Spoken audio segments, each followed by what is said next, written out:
E é um caso interessante porque a gente discute o diagnóstico de uma lesão que não tinha muitas características para pensar em melanoma e de repente veio realmente positivo.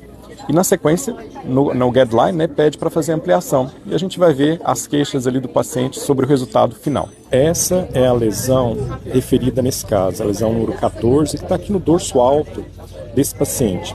É uma lesão discreta, macroscopicamente. Vamos ver as características dela na dermatoscopia?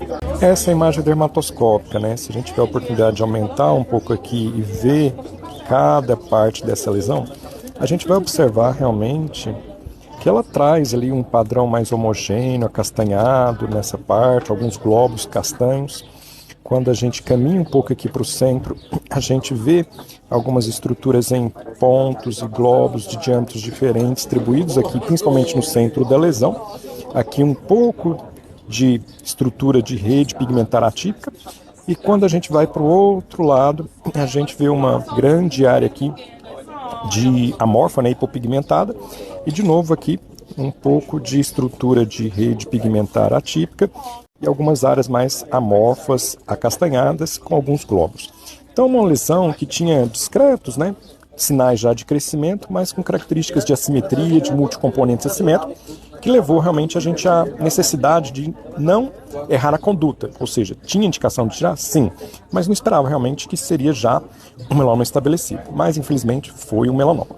Então, olha o resultado cirúrgico após a ampliação da cicatriz desse melanoma. Essa é o resultado, né? Foi uma foto que o paciente mandou, né? Referindo, você tem que corrigir meus dados de fator de risco lá no meu laudo.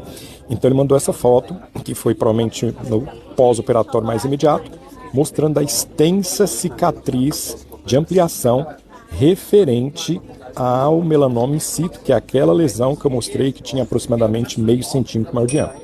Então esse exagero, né?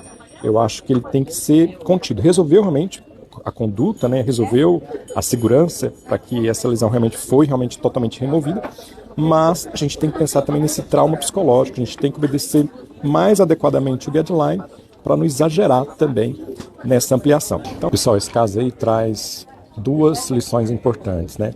Primeiro, a importância do aprendizado da dermatoscopia para a gente poder abortar essas lesões de maneira bem precoce, né? A gente acerta a conduta, claro, não tinha certeza que ia dar melanoma, mas deu melanoma in situ.